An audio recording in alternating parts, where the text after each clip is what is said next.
fangirl moment with Pam Slim. Like, I was literally like at her feet going, oh my God, 10 years ago. Because I was in a cubicle in 2008, 2009, and her book came out, Escape from Cubicle Nation, and what an awesome full circle moment to see her here. So I want to start with a show of hands. So who here has a business that is completely like 100% online? Like everything's online. Okay, a few of you. Show of hands, who has more of like a hybrid where you do have an online presence, but you still do a lot of stuff offline, like maybe, prospecting, brick and mortar, things like that. Okay, more of you. And does anyone want to admit that they have no online presence for their business? And it's okay. All right, that's all right. We're going to talk about it. All right, so I always say that my heart belongs to social media. And that's because I was in a job I could not stand in early 2009, and I was seeking something. You know, when you don't know what's wrong with you, like I kept going from job to job, and I'm like, why is nothing a fit? Like why, what's wrong with me? And I finally realized, I'm meant to be an entrepreneur. And social media was blowing up at the time.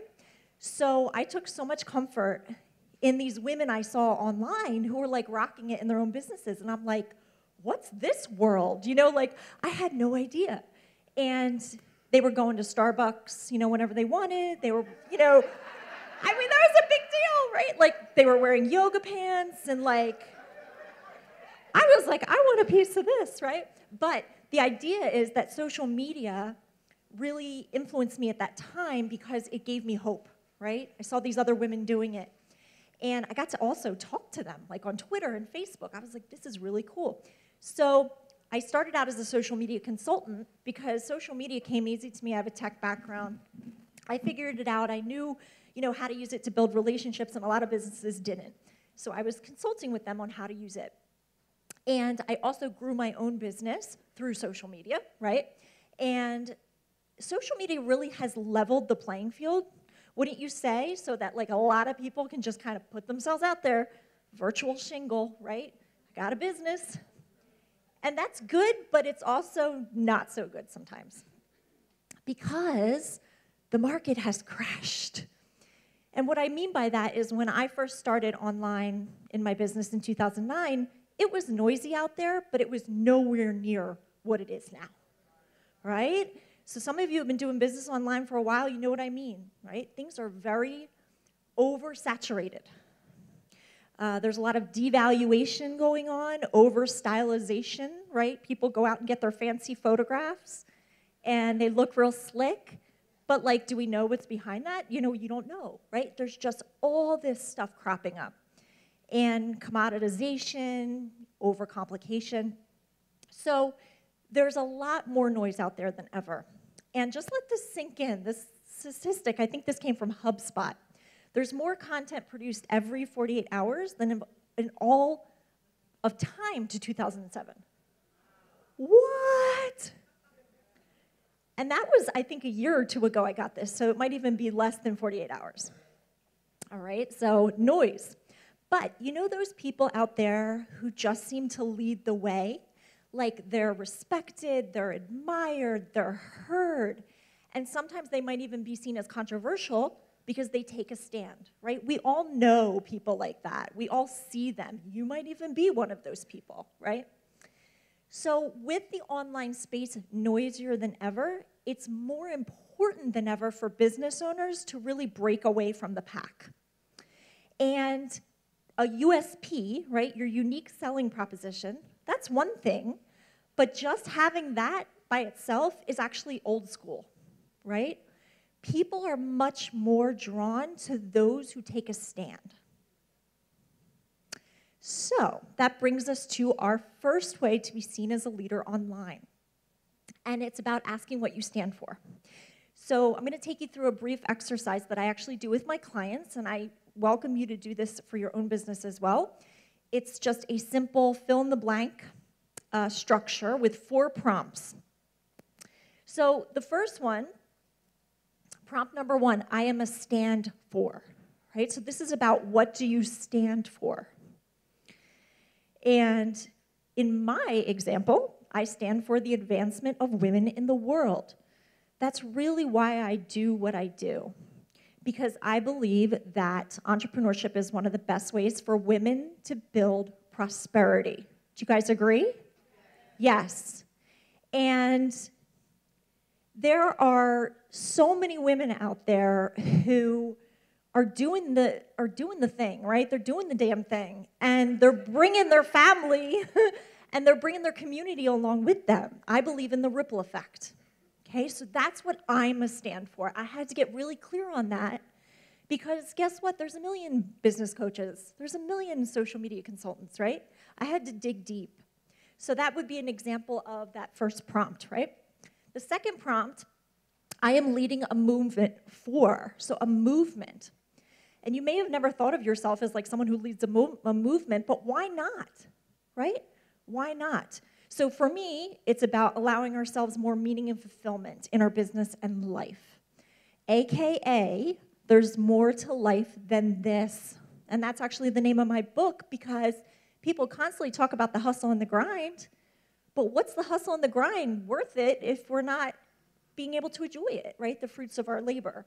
So I talk about this all the time because everything on Instagram is grind, grind, grind, hustle, hustle, hustle, and I'm all about the work. Doing the work, but when you're totally burned out with nothing to show for it, right? What's the point?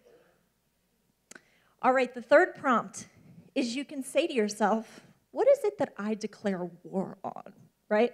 So you can see that these prompts are really meant to elicit like an edgy response, and that's good. And just a side sort of anecdote about this one. Who here knows the company Dermalogica? Dermalogica skincare? Yeah. So that company was founded back in the 80s by a woman named Jane Werwand and her husband. And when they came out with their products, they completely disrupted the market because in the 80s, skin care and skin creams were all about like the frou-frou, pink containers. Like it was almost like everything was about the external, not so much the internal. And they decided to create a product that was completely different. Their product was like in gray and black packaging. You know, it was like really stark. It's still like that today. And she talks about how she got really nervous at that time. And she said to her husband, you know, we're really changing the game. And, you know, what is this going to mean? And he said, 80% of the market is going to hate us, but the other 20% are going to be our evangelists. Right? And they kept pressing forward, and you know that's why they're at where they're at today. You know, they're very popular still. But it was that idea of like, we're gonna declare war on the status quo. So for me, with this prompt, my answer to that is I declare war on going around talking about how big our business is. Oh, my business is so big, right? No, it's how profitable are you? How healthy is your business, right? So a business that's $1 million business that has $999,999 of expenses does not a healthy business make, right? So I got kind of tired. You know, everyone's throwing around 6 figures, 7 figures, and that's great because it is a way to quantify. But like, how much are you keeping? Right? It's not just what you make, it's what you keep. Yeah, so profitable and healthy. All right, so then the fourth prompt is I am redefining, right? So is there something that you are redefining in your industry? So for me, it's the word techie. I always say I'm taking it from geek to chic, right? If you're doing any part of your business online, you have to be techie in some sense. So going around talking about, I'm just not good with technology, that doesn't fly anymore, folks, right? We have to have a little bit of it, right? We can outsource some, but we gotta understand a little bit of it, right? So I'm taking that word and I'm using it in a different way, right? Usually it means like, you know, you're nerdy or geeky or whatever. I believe we all have to have a bit of techie in us. So these statements, when you use these statements, it's meant to elicit something that's a little polarizing. That is good. Now, what you can do with these 4 prompts is weave it throughout all of your marketing. So you can take these prompts and you can use it in social media, you can use it to write your web copy, you could use it when you give talks, right? So do you see how instead of just saying, I'm a nutritionist, I'm a business coach, I'm an attorney, we're now talking about things like, right, leading a movement and redefining, okay? The number 2 way to stand out as a leader online. When everyone's peeing in the pool, it's time to get out.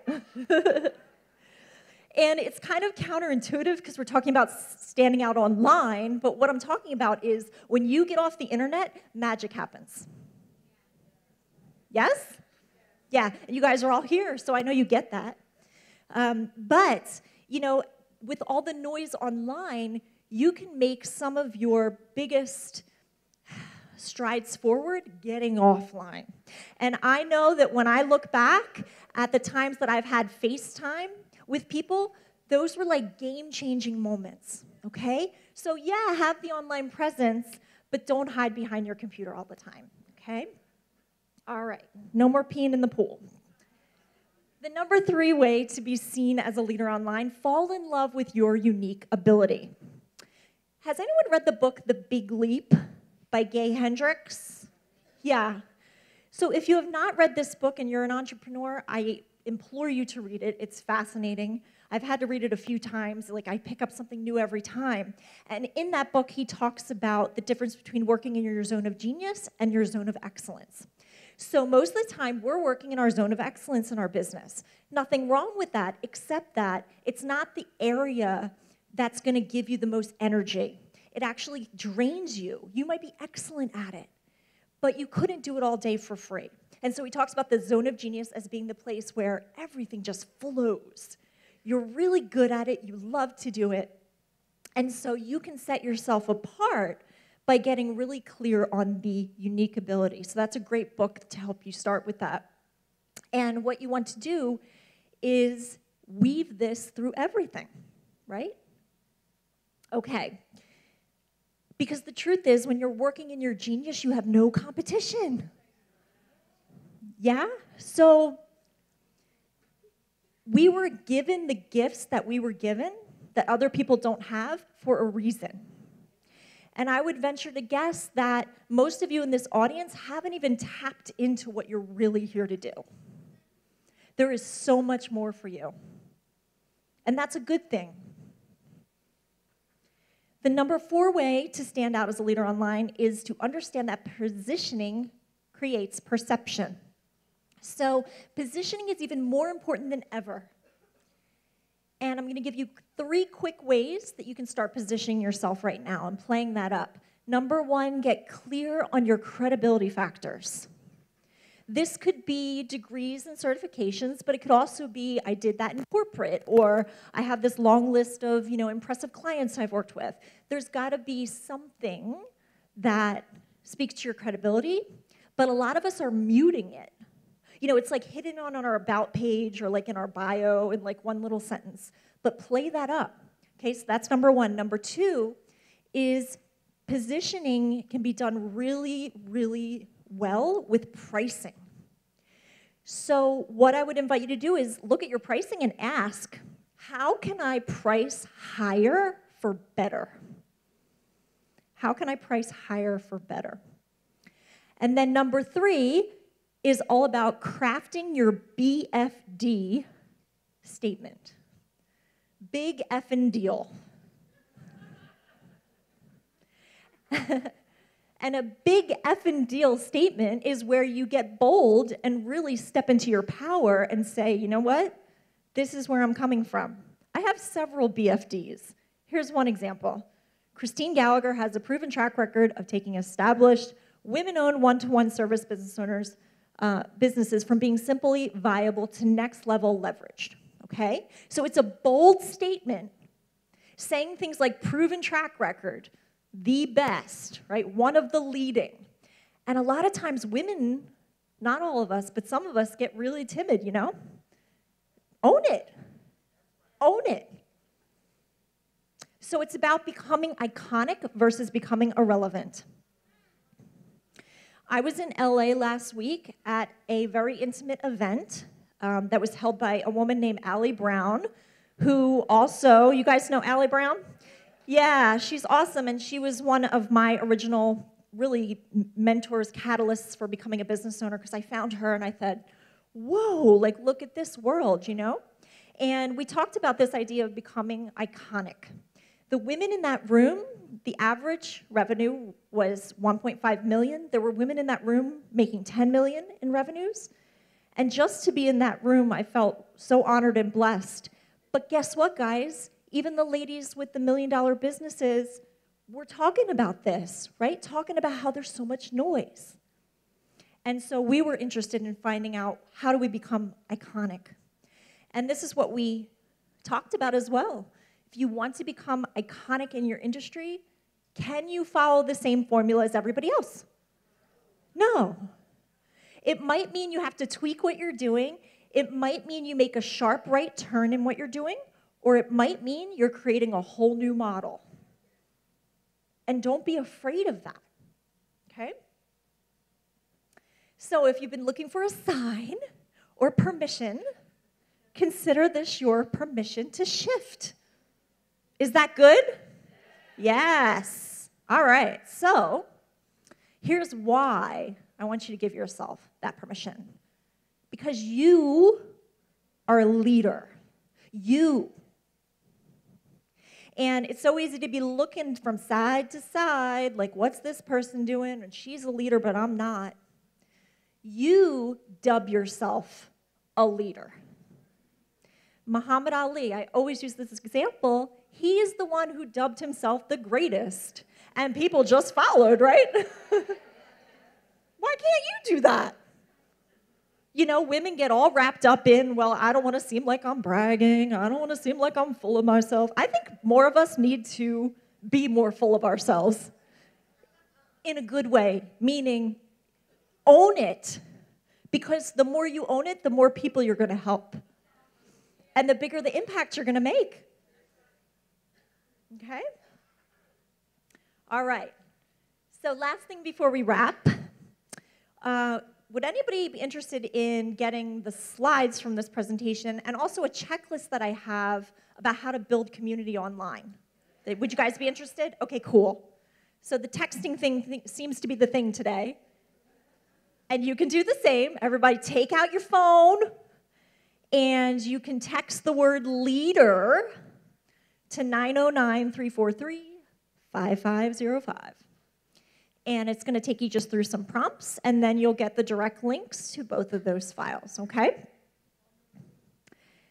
909-343-5505. All right. Thank you, everybody.